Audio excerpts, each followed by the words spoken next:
Hello everyone, आज है 26 अप्रैल और आज इस वीडियो में हम बात करने जा रहे हैं हाथवे केबल के बारे में। देखिए, हाथवे केबल के शेयर में हमें भयंकर गिरावट देखने को मिली है। पिछले कुछ दिनों से ये शेयर लगातार टूट रहा है और हाल फिलहाल में आज तो इसका भैया ओएफएस भी निकल कर आया है। वीडियो में हम बात करेंगे उसके ओएफएस के बारे में, ये भी चर्चा करेंगे कि 21-22 रुपए का ये शेयर खरीदारी के लिहाज से क्या अभी अट्रैक्टिव है कि नहीं, और जिन्होंने यहाँ पर खरीदारी करके रखी है उनको क्या करना चाहिए, और जो लोग फ्रेश बाइंग करना चाहते हैं उनको यहाँ पर क्या करना चाहिए। उन सारी चीजों के बारे में इस वीडियो में हम डिस्कस करेंगे। लेकिन उससे पहले अगर आपने अभी तक चैनल को सब्सक्राइब नहीं किया है तो प्लीज अभी इसे सब्सक्राइब कर लीजिए, क्योंकि आगे भी बहुत सारे वीडियोस हैं जो आपको काफी ज्यादा हेल्प करेंगे। उसके साथ साथ अगर आपने अभी तक मेरी टेलीग्राम चैनल को ज्वाइन नहीं किया है तो उसको भी ज्वाइन करना मत भूलिएगा, लिंक आपको डिस्क्रिप्शन में मिल जाएगा।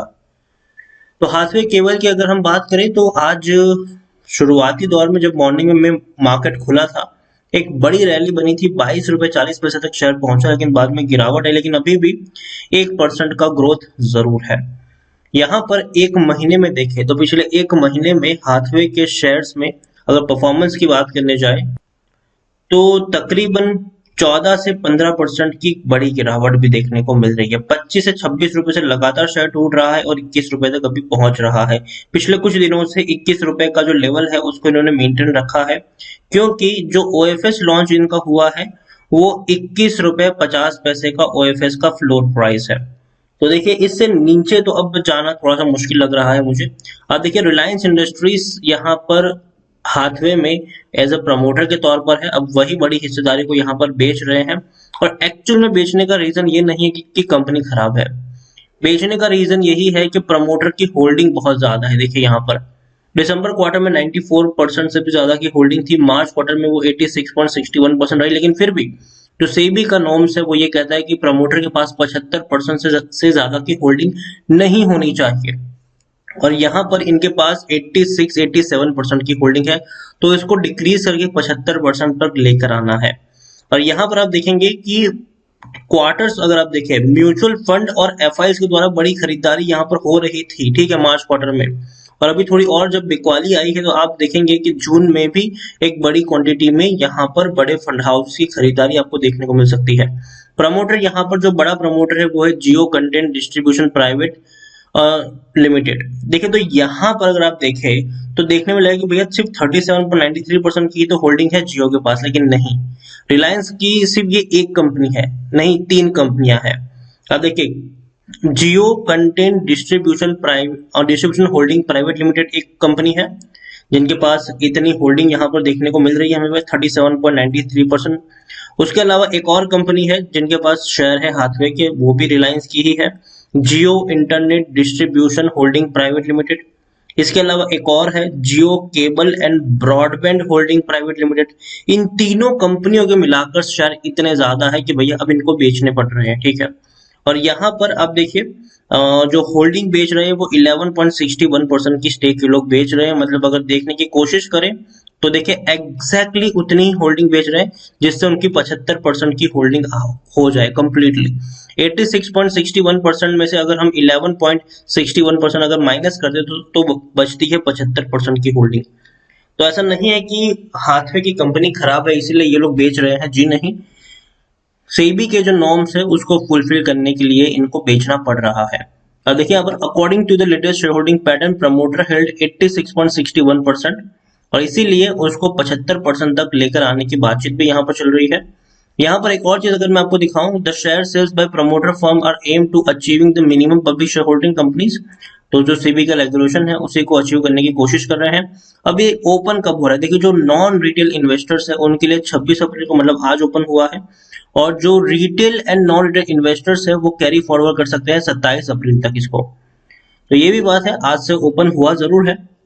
और इससे पहले अगर हम बात करें तो इससे पहले रिलायंस इंडस्ट्रीज का प्लान था कि Den network, Hathway, network 18, TV 18 इन सबको मर्ज कर दिया जाए।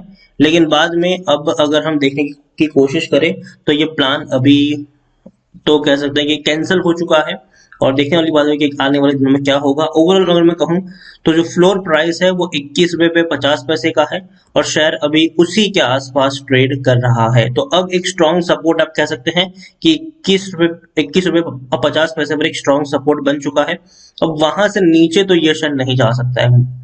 इससे पहले भी जो बड़े बड़े ओएफएस आए हैं, चाहे वो सरकार के ही आए थे, चाहे वो सेल के आए हो, आईआरसीटीसी के आए हो, चाहे रेल विकास निगम के आए हो, तो देखिए जो फ्लोर प्राइस होता है उससे नीचे शेयर्स को हमने बहुत ही कम पैमाने पे जाते हुए देखा है, और अगर थोड़ा बहुत गया भी है तो उससे कई ज्यादा बड़ी बात में हमने तेजी भी देखी है। तो मेरे हिसाब से अब हाथवे के शेयर में जो लगातार गिरावट का सिलसिला था, अब वो यहाँ से थमना चाहिए। अब लगातार गिरावट आपको उतनी बड़ी देखने को नहीं मिलेगी। एक साल में देखेंगे तो सिर्फ 5% का ग्रोथ है, लेकिन 17 रुपए का लो था और भैया 55 रुपए तक का हाई भी था। गिरावट आई थी, तेजी आई, गिरावट आई, तेजी आई। 32 रुपए पर शेयर पहुंचा था, लेकिन उसके बाद अगर देखें 33 रुपए पर शेयर पहुंचा था, लेकिन उसके बाद लगातार ये नीचे की तरफ धंसता जा रहा है और एक स्ट्रॉन्ग सपोर्ट इसका 21 रुपए के करीब बन चुका है। तो मेरे हिसाब से एक अच्छी बात है ये, और यहाँ से आप धीरे धीरे तेजी की उम्मीद भी कर सकते हैं। स्मॉल कैप शेयर है, 3,865 करोड़ के आसपास का मार्केट कैप है। एनएसए में देखें तो 68 लाख के अराउंड का इसका वॉल्यूम ट्रेड देखने को मिल रहा है। शेयर होल्डिंग की बात तो डेफिनेटली देखिए प्रमोटर की 86.61% की होल्डिंग है, लेकिन बड़े फंड हाउस की होल्डिंग आप देखिए बहुत बड़े पैमाने पर खरीदारी हुई है। 2.40% की एफआईएल्स की होल्डिंग 3.28% हो चुकी है। म्यूचुअल फंड की जो 0% की होल्डिंग थी, आज वो 4.36% है। मतलब बड़े पैमाने पर खरीदारी करी है एफआईएल्स और म्यूचुअल फंड ने। इंश्योरेंस कंपनी की 0.12% की होल्डिंग देखने को मिल रही है। अब जब और ज्यादा होल्डिंग बिकने के लिए आई है प्रमोटर की, तो शायद आपको इसमें एफआईएल्स और म्यूचुअल फंड की भी बड़ी हिस्सेदारी देखने को मिल सकती है। यहाँ पर डिविडेंड की हिस्ट्री अवेलेबल नहीं है, टेक्निकल रेटिंग अभी भी अच्छी नहीं है इसकी, लेकिन क्योंकि कोरोना के केसेस बढ़ रहे हैं, लेकिन मुझे नहीं लगता कि कंपनी को इससे कोई ज्यादा बड़ा फर्क पड़ने वाला है। हाँ, नए जो इनके नेटवर्क जो नए कस्टमर्स है वो मिलने में दिक्कत होगी, लेकिन जो एग्जिस्टिंग कस्टमर्स है उसके लिए तो भैया जो जो सर्विसेज ये लोग प्रोवाइड करेंगे उसके बदले में हर महीने इनको पैसा मिल ही रहा है। देखिए एयरटेल और जियो डेफिनेटली डोमिनेट कर रहे हैं इंटरनेट मार्केट में, अगर हम ब्रॉडबैंड की बात करें तो। लेकिन आज भी जो छोटे शहर है वहां पर आपको हाथवे हो गया, जीटीपीएल हो गया, ऐसे जो लोकल ब्रांड्स हैं वो ज्यादा डोमिनेट करते हुए नजर आ रहे हैं। और ऐसे में हाथवे छोटे शहरों में डेफिनेटली काफी बड़ा इनका मार्केट है, नेटवर्क है। 50% लोग खरीदने की सलाह दे रहे हैं according to Moneycontrol user, और 50% लोग आपको बेच के निकलने की भी बातचीत यहाँ पर कर रहे हैं। मानता हूं कि हाथवे ने पैसा डुबो कर ही दिया है, फंडामेंटली देखा जाए तो उतना बेहतर नहीं देखने को मिला है ये शेयर, लेकिन अब ये उस लेवल पर पहुंच चुका है कि जहां पर खोने के लिए अब उतना कुछ है बचा नहीं है। रेवेन्यू आप देखिए इंटैक्ट है, 450 करोड़ के आसपास के रेवेन्यू है, लेकिन प्रॉफिट की अगर हम बात करें तो प्रॉफिट धीरे धीरे डिक्लाइन मोड पर आया है इनका। 55 करोड़ का प्रॉफिट 50 करोड़ रहा, फिर 45 करोड़ रहा, फिर 35 करोड़ रहा, और अब 44 करोड़ के आसपास है। अब मार्च में कैसे रिजल्ट्स आते हैं वो देखने वाली बात होगी। और अगर नतीजे की बात करें तो नतीजे भी भैया 2 दिनों में आने वाले हैं। 28 अप्रैल को इनके रिजल्ट्स भी डिक्लेयर होंगे, तो वो भी एक इंटरेस्टिंग दिन रहेगा कि भैया कैसे रिजल्ट्स आते हैं। अगर अच्छे आएंगे तो डेफिनेटली शेयर ऑलरेडी सस्ते प्राइस पर है ही, एक अच्छी रैली दिखाने के लिए तैयार हो जाएगा, और अगर बुरे आएंगे तो ऑलरेडी गिरावट में ही है, अब इससे ज्यादा नीचे ये क्या ही गिर जाएगा। तो ये ही चीज यहाँ पर है। हाथवे केवल अगेन मैं कहूंगा फंडामेंटली उतना स्ट्रांग नहीं है, लेकिन हाँ मुझे ये अब सस्ता लग रहा है, तो आप डेफिनेटली अगर आप चाहे तो यहाँ पर बाइंग कर सकते हैं हाथवे केबल में। और एक अच्छी तेजी की आपको यहाँ पर उम्मीद होनी चाहिए। नतीजे कैसे आएंगे उस पर भी एक बड़ा दारोमदार रहेगा इसका।